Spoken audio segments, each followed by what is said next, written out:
Hello, Namaste. It is Tuesday, the 28th of April. My name is Tim Halloran. I'm an astrologer from Savannah, Georgia. You can order an astrology reading from me at the link below in order to support future videos. And we're talking about a pretty real week. It's all leading up to a full moon in Scorpio this weekend, so I'm going to do my best to sugarcoat this the least, to be as real and authentic as possible, and simultaneously not be a little somber and overly depressing, as we do have some stuff going on this week, some themes that do go quite deep, that do require some investigation and diving deep. So let's talk about the astrology and then we'll dissect it further. Hopefully we got to enjoy this past weekend a little bit with the moon being into Leo. As Monday evening the moon did move into Virgo, as tonight around midnight we have Venus forming a square to Chiron. And Mars is actually sextile Chiron today, and Chiron goes pretty deep. And tomorrow, the moon in Virgo will oppose Chiron. Then on Thursday, the moon will enter Libra, Mercury will enter Gemini, and will remain there for the next 2 months. And we also have the sun move into a square with asteroid Juno. Then on Saturday, the moon moves into Scorpio, and Sunday we have our full moon in Scorpio, the same day that Mercury opposes Saturn. So we do have a bit of a theme going on this week with relationships, with myself, my sanctuary, and the drama, the tumultuousness, and the complexity of the relationships and the surrounding environment that I find myself in. So it is my job to inform you all of what's going on, and it's also, hopefully, my job to give us some idea of the purpose of why this is going on and how we can see this in a light that makes it more so productive rather than feeling all dragged down and feeling like we're being cast aside or punished. There really is nothing in the universe that actually works this way. There is no almighty authority figure that is punishing us for our misdeeds. Everything in the universe is in service to our growing, to our learning, and our evolving. So with that in mind, we have to deal with some pretty critical issues that do go very deep because of where we find ourselves collectively in time, in human history. Because there is a lot of work that needs to get done in order to restore perfect harmony and balance. We are doing much of this work within ourselves, and we're seeing much of this work played out between us and our intimate associations and our most beloved relationships. This is simply how a lot of the human experience works, is that we are constantly learning and growing and evolving, which are all positive things. It means that we are always getting closer to perfection. But at the same time, the way this happens is very much through a tumbling, a very redundant getting spun around and around and around, and you know what? It's not always fun to be in the tumbler. And as long as we're in the tumbler and we lose track of time and it feels like we're just always being tumbled, it can be very easy to become hopeless and to lose the greater understanding that the reason we get tumbled is to turn into polished gems. And we're all in the midst of this process of becoming polished gems. But we may not see the inherent gem within ourselves just yet, as we are being busy being tumbled around. So we have Venus square to Chiron tonight. On Thursday we have the Sun square to asteroid Juno. And actually, asteroid Juno all this week is catching up to Jupiter in Leo. And this is interesting because in the ancient Greek paradigm, Jupiter and Juno are actually the king and queen, basically, of the entire Greek pantheon and paradigm. They were the god and goddess. And it's very interesting because throughout history, the stories between these two characters and personalities has changed. And during the patriarchal paradigm, this story got severely distorted to the point where, basically Juno represents the beaten housewife. In the patriarchal Roman story, Zeus, who is Jupiter, essentially rapes Juno, and Juno, out of a sense of obligation, marries Jupiter simply because that's what's expected out of her, and remains in this kind of beaten house wife role from that point on. Now, this is a very interesting story because it obviously correlates to the collective history that this humanity has gone through, where the feminine role and women in general have become suppressed and made to feel inferior. However, this is not what Jupiter and Juno are in their essence. In their essence, this is simply the god and goddess of the Greek paradigm. And Jupiter has to do with natural law, wisdom of what actually is. And Juno has to do with the relatedness principle.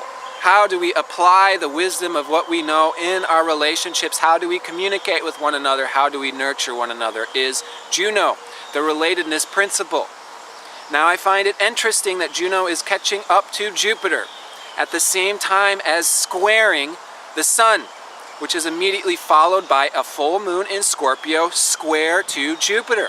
So the full moon in Scorpio on Sunday is 13 degrees Scorpio, square to Jupiter at 13 degrees Leo. Now this is interesting because Scorpio is all about getting to the bottom of the barrel, finding out what the actual core issues are, being as real and authentic as possible. Scorpio is a no bullshit sign that is about eliminating superficialities and leaving only the truth. Scorpio is this purifying mechanism of the universe that is like the tumbler. And this tumbling purifies us of all superficialities, of all distractions, of everything but the truth. And so when it comes to Scorpio, I'm usually pretty Scorpio myself and defensive of Scorpio. And I encourage people to be real, which means I encourage people to demonstrate their emotions, to express how they actually feel, even if those feelings are not necessarily pleasant. We need to be totally sincere with 100% of who we are, even the shadowy, the less pleasant, the more mean bits of ourselves. And I always encourage people to be as real, as sincere, as authentic, and expressive of those parts as they can be.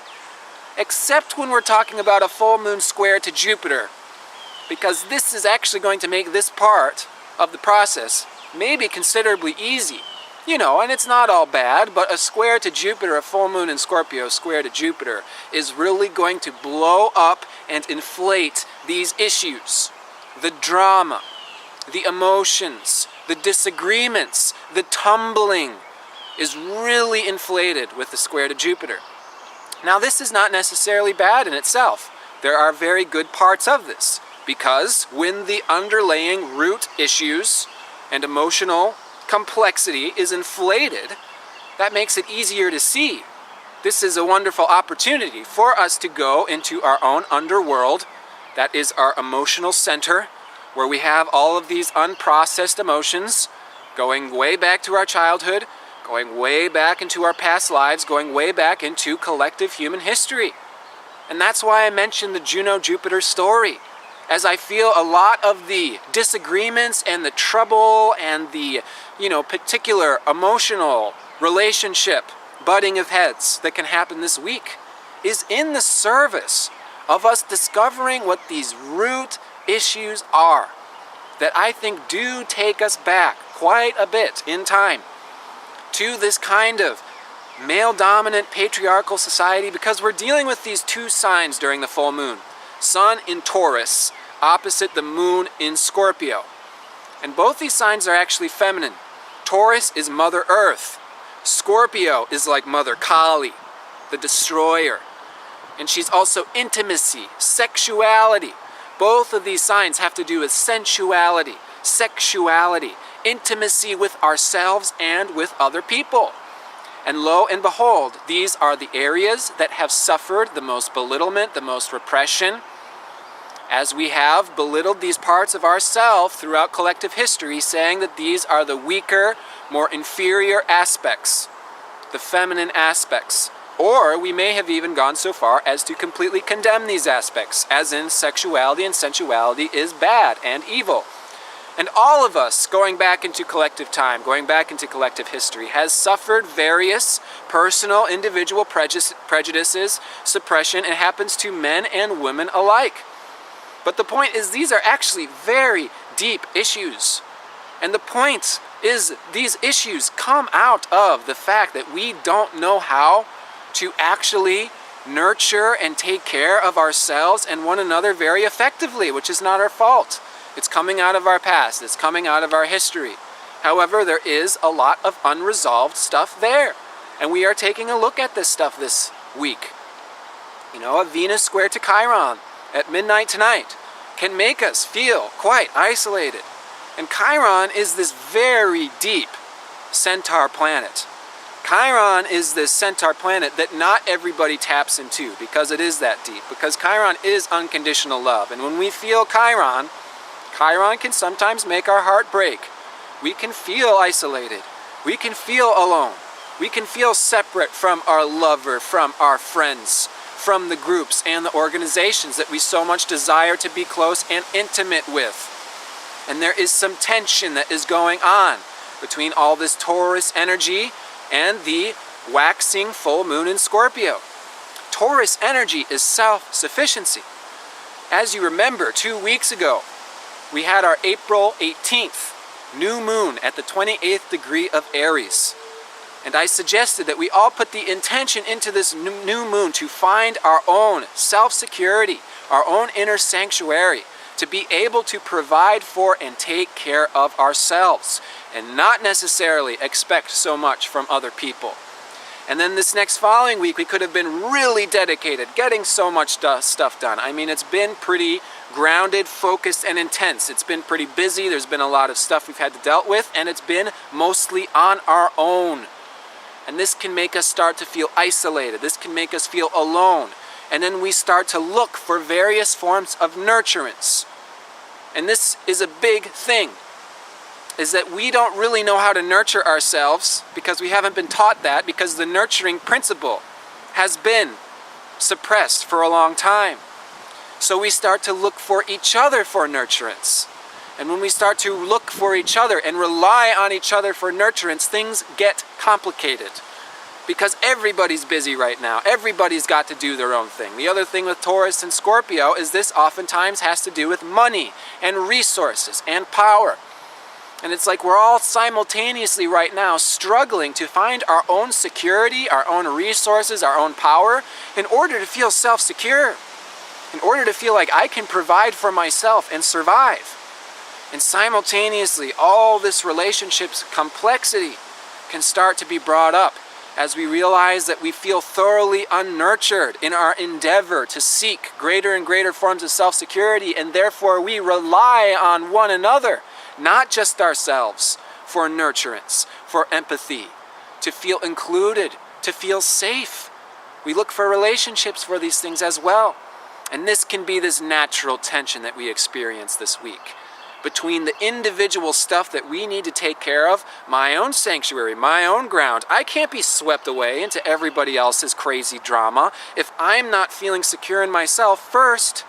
So the first thing is we have to somehow find inner sanctuary in the midst of this chaos. And then the second part is we do have to go into chaos. We have to confront the relationship dilemmas that can be there. We have to confront the complexity of the karmic entanglements we find ourselves in between with all of these people. And are these karmic entanglements bad? Is it bad that we are entangled with all of these other people? No, it's not inherently bad. But it is complicated.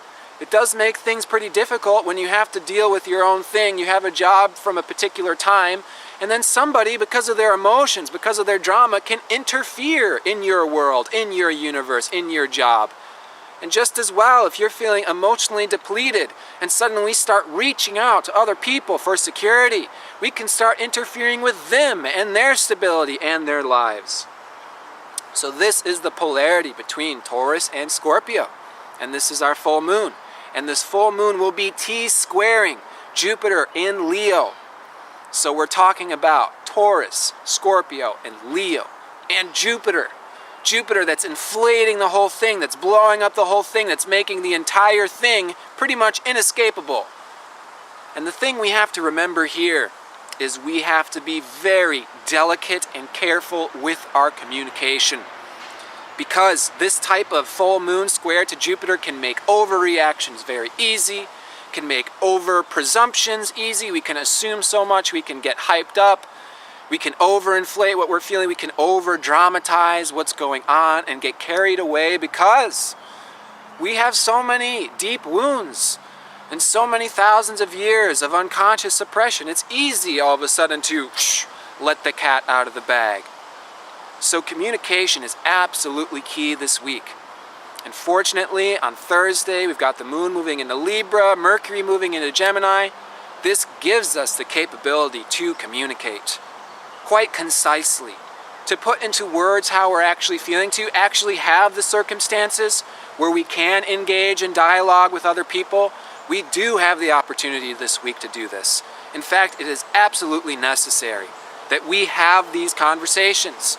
And when we have these conversations, it is absolutely necessary that we maintain a bit of balance between subjectivity, that's being authentic with what's going on within me, my world, my emotions, my point of view and perspective, and simultaneously have enough objectivity to not, only hear things from your point of view. Because your emotions and your story and your drama is so loud that we can't even understand another perspective. And we have to understand that there are so many varying perspectives. That's why life is so complicated. That's why there's going to be relationship drama no matter what person you are with. In fact, if there's no relationship drama going on between two people, it's because they're being inauthentic with their feelings. Because we're all different, because we're all coming from a variety of past experiences, of course there's going to be disagreements. And this is not a problem. This is us learning. Because what we are doing, what's the purpose of all of this chemical reaction and drama and disagreement and conversing about our emotions and what's going on with me and what's important with me and my desires, my power, what I want? We have to figure out a way to take care of each other. Which means that we have to find a balance of nurturing ourselves and nurturing the people that we want to nurture. Our children, our beloveds, our friends, etc. We all have people that we feel connected to, that we want to be there to support.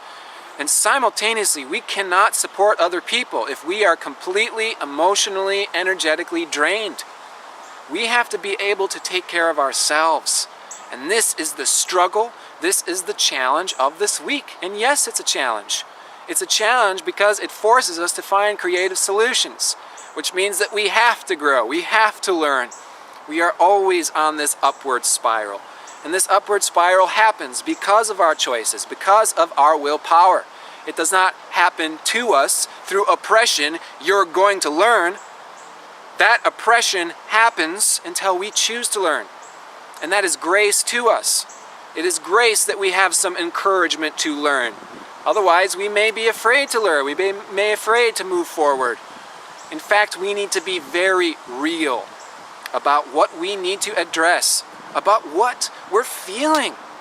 Where do we feel unsatisfied? This is the time to be authentic and sincere about what's going on inside of us and to express it and to make sure that we are expressing it in a way that is not overinflated, not over presumptuous, not overly vicious, not overly emotional. It's like we have to keep in check the practical side of ourselves that needs to keep living as a mechanism. We need food to survive. I need to work to put food on the table. I need a stable environment to house me when I sleep. Opposedly, there's all of this deeper, emotional, complicated, this is very different worlds that we're talking about. And we have to make sure that we are meeting both ends, because there is this tendency that's culturally embedded. And that's that we either do the masculine energy and we take care of ourselves, by ourselves, make sure that we're surviving and rely on no one. Or we do the feminine thing and we inherently depend on others. Juno relies on her man. This is classic beaten housewife, 50s housewife type of programming. I rely on my man for stability. My man is the only person I can open up to for my emotions. Or do it the man role, I rely on no one. In which case I feel severely under-nurtured because the only person that can nurture it is myself, and I'm a hard-ass man. Okay, so this is the stereotypical cultural human history that we are dealing with. And this is why there is this polarization between what is practical, resourceful, mundane, and what is emotional, what is dramatic, what is deep and subjective. And we need to talk it over in a way where we can meet both ends. So we can provide both practical security and emotional security for ourselves, so that we are capable of providing practical security and emotional security to other people. So this is the time to be very sincere. This is the time where we kind of have to be a little bit tough. Understand our position as spiritual warriors. Understand that we came into this time period, into this human history, at this particular time in order to confront these issues. It's nothing really personal. If we come into severely distorted culture and we get conditioned and taught to behave in a distorted way by that culture, it's actually not personal that we're behaving this way, that we have these emotions. These emotions are actually tied to collective emotions. And by going inside of ourselves and having these discussions and healing these dilemmas, healing these complexities with ourselves and others, we are actually contributing to the overall healing of the entire world and the entire collective. So this is a time that we really need to practice not taking things overly personally. And simultaneously, we must not disregard our own emotions, because when we disregard them, they will come back and haunt us and eventually explode. And this is what we may see some of this week, is we see old, buried, forgotten emotions suddenly erupting forward.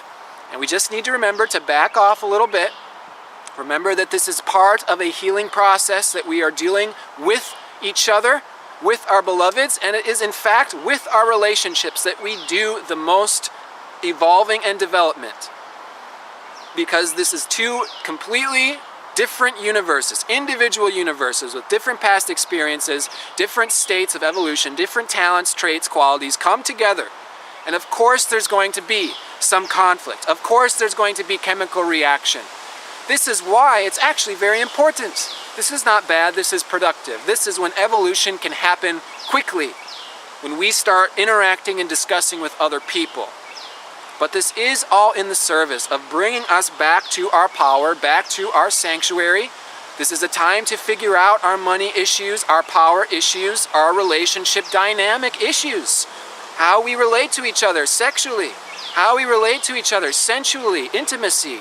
All of these things is actually bridging these two worlds. And in that case, this can be a week where we can develop and mature and grow hugely in the realm of compassion. That is our hearts actually growing. Our love actually growing can happen this week. And this process does oftentimes involving heartbreak. Because heartbreak coming from isolation, feeling alone, having emotions that are old, this type of heartbreak that goes very deep is actually the means of uncovering our own love and compassion. So this is a time where we may not necessarily be greeted with a whole bunch of warmth and abundance from other people. We may experience some issues, some feelings of isolation, which actually hurt our heart. It's painful in our heart to experience separation between us and those we love. But it is a fact that this is reality. There is separation between us and those we love. And if we can understand that that separation is actually in service of our own love and hearts eternally growing, we can go through this heartbreaking process and take it less personally. And understand my heart only breaks because I'm so in love. I'm so in love with my partner. I'm so in love with my friends that I wish there was not so much complexity. I wish there was not so much pain in this world. I wish that there wasn't so much destruction and hate and violence in this world, and it breaks my heart that it is the way that it is. However, by going through that experience and being open with my own heartbreak, being open with my own emotions, see how this can be an inspiration to other people and how this is actually distributing a loving and healing vibration. Because this is the means that we actually do heal. Scorpio is inevitably mastery. But the only way we achieve this level of mastery is by going down into our own hell realm, confronting what fears, what insecurities, what pains, what isolating feelings are there. We go down and we confront these things. And by confronting these things, by witnessing them, by expressing them, this is a means of bringing it up to the surface and releasing it. This is a means of purging this out. And if we can learn to purge in a way that is nice, that is safe, that isn't essentially vomiting all over everybody else, which is the real difficult thing this weekend. Watch out for vomiting over yourself or everybody else, because we're so full of emotions and all these things. Yes, all that stuff is there and we do need to purge it out, but we need to do it in an effective way. So with the moon's north node in Libra, Mercury moving into Gemini, what might be a nice way to do this? Put it into words, put it into written words, put it into music, put it into art, put it into dance. We can express all of these negative feelings through very positive, creative, inspiring art forms and communication. And this would be a way to actually harness all this powerful energy, to be able to release it, confront it, see what the problem is there, confront it, understand it, and then express it. And this is the actual means of purging this stuff out, which leaves room for new, higher energy to come in, which means by confronting our wounds of isolation, confronting our wounds of lack of nurturance, of lack of intimacy, by expressing these issues, we are directly taken to the means to have increased intimacy, increased nurturance, and increased love shared between us and our relationships. So there is actually wonderful opportunity this week, and my advice is to remember that we are the spiritual warriors that we are. Get into the poetic nature of Chiron. That means being the bleeding heart artist. It's so beautiful, my heart bleeds. I am so loving, my heart bleeds. And then we can really use this blood, which is this outward emotion that there is pain, there is separation, and we can use it to heal. We can use it to create new life. We can use it to repair the damage that is there. And this is true alchemy, this is true healing, and this is truly miraculous living. So, I am wishing all the best to you in this endeavor. I hope it didn't come off too somber or too heavy.